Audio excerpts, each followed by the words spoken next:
on se concentre. Ah, c'est casse-pied ces trucs-là. Ouais. Pourquoi on fait ça? Je sais pas. Non, moi, à chaque fois, je me dis ça.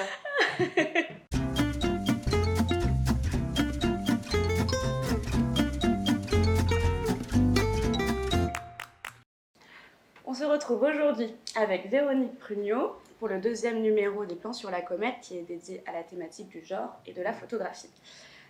Vous avez édité avec The Eyes un numéro sur la thématique, très conséquent, très éclectique et très inspiré, qui est sorti en novembre. Et vous avez donné notamment carte blanche à l'artiste-chercheur Smith et à la performeuse et commissaire Nadège Piton, qui ont pu choisir les thématiques, les portfolios autour de ce sujet et qui du coup se construit avec la parole des concernés. Ça a été un petit peu une évolution charnière pour ce 11e numéro de la revue. Est-ce que tu peux nous parler de ce positionnement et pourquoi c'était important, notamment au niveau de cette thématique, de faire parler directement les personnes concernées? Bien sûr. Merci Pauline pour cette invitation. Effectivement, avec le numéro transgalactique, on a souhaité aller plus loin dans ce croisement entre la photographie et les grands enjeux de la société contemporaine, en donnant carte blanche, comme tu dis, à des personnes concernées, à des artistes ou des concernés et experts de la thématique choisie. Et en fait, la question du genre, avec mon associé Vincent Marcellassi, nous taraudait depuis quelques temps. Et en fait, très vite, on a voulu donner carte blanche. Ça nous paraissait évident de donner carte blanche à Smith, et qui s'est très vite associée avec Nadège Piton, sa collaboratrice, qui elle-même était partenaire, super partenaire maintenant d'ailleurs avec Smith, performeuse comme tu dis, et commissaire d'exposition.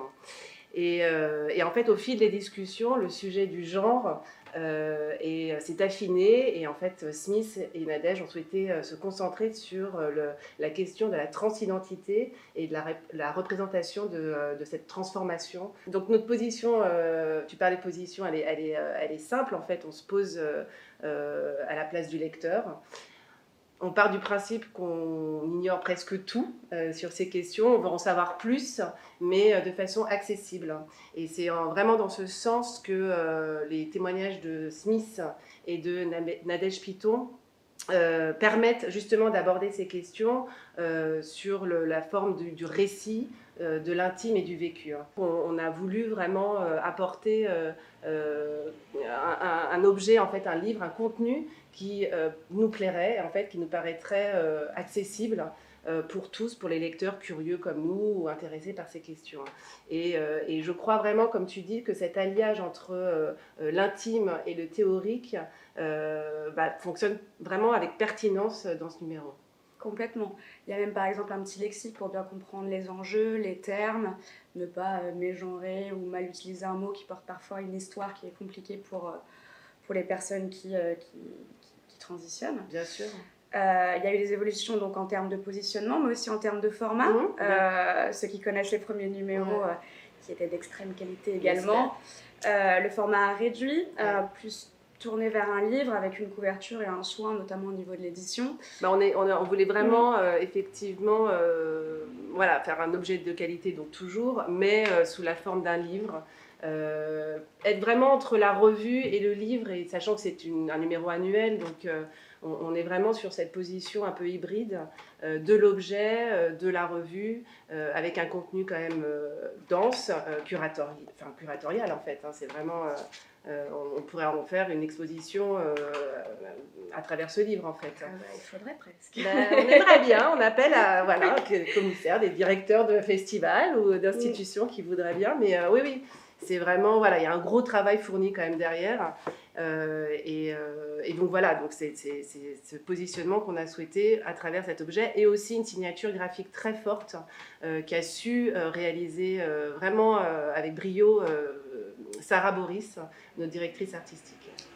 Il attrape le regard directement. Et puis il y a des petites paillettes, on ne le voit pas forcément, mais c'est waouh quoi. Tu parlais justement du commissariat. Je sais que vous êtes fait aider, ou en tout cas conseillé par Taous Damani, historienne de la photographie, Qu'est-ce qu'a apporté justement ces conseils de sa part à la structure du numéro? À la construction de ce numéro, en fait, ça nous paraissait... Alors, Vincent et moi, on se considère un peu comme des producteurs, des concepteurs de contenu et d'objets.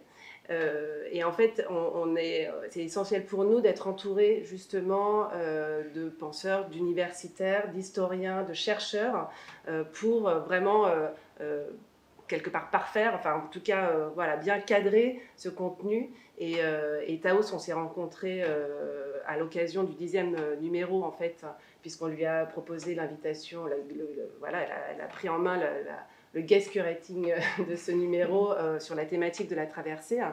Enfin, des traversées d'ailleurs, et c'est vrai qu'on s'est très bien entendu. C'est une historienne, comme tu dis, de l'art, une chercheuse brillante, dynamique, et on a vraiment voulu poursuivre l'aventure avec elle en lui proposant d'être de rejoindre le board éditorial.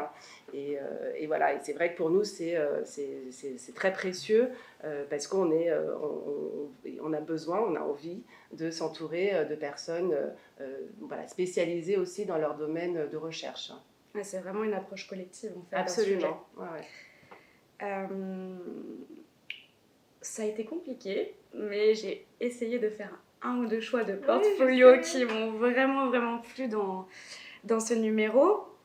Je pense que je vais mettre l'accent sur deux assez rapidement et je vous inviterai à aller les découvrir.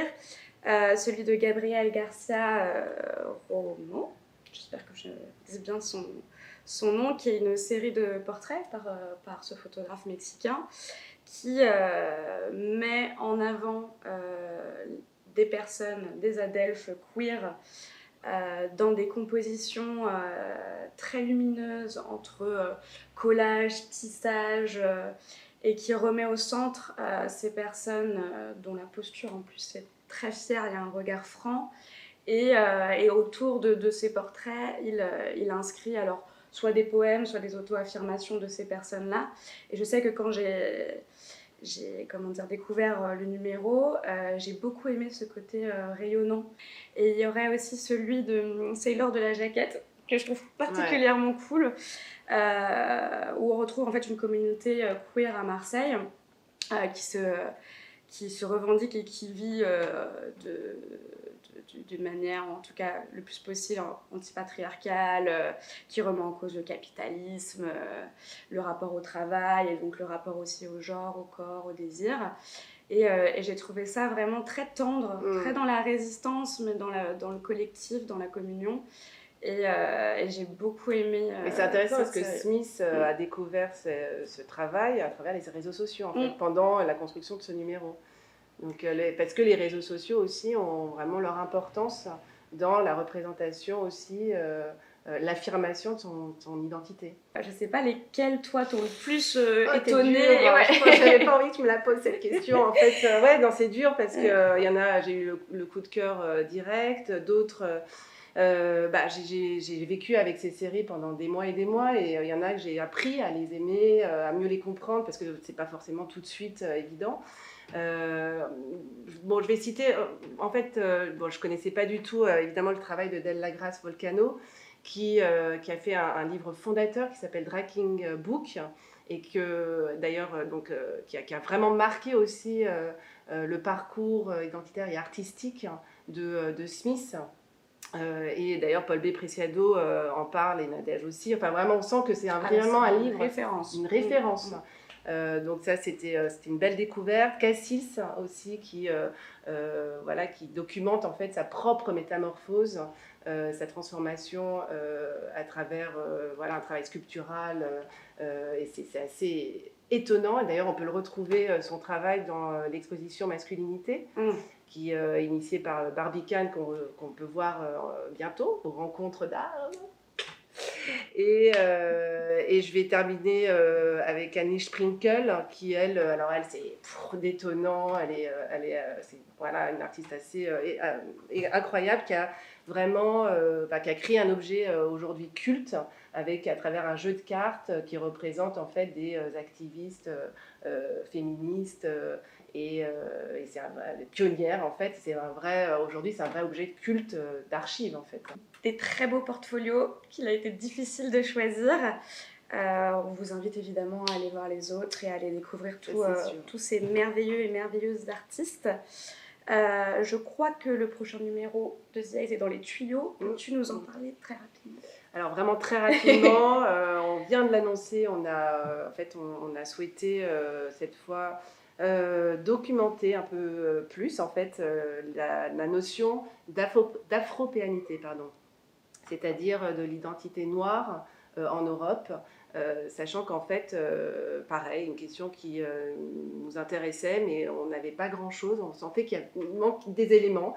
Et on a fait appel cette fois à un photographe et auteur britannique, Johnny Pitts, qui est vraiment expert dans la question. Et voilà, la suite au prochain numéro, comme on dit. On a hâte pour parler photo.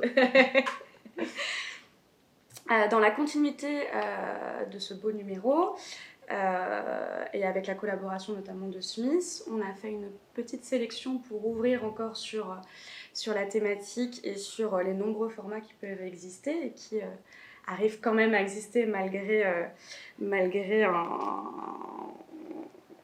monde éditorial qui n'est pas encore très très ouvert à ces questions-là, hein, on va se le dire.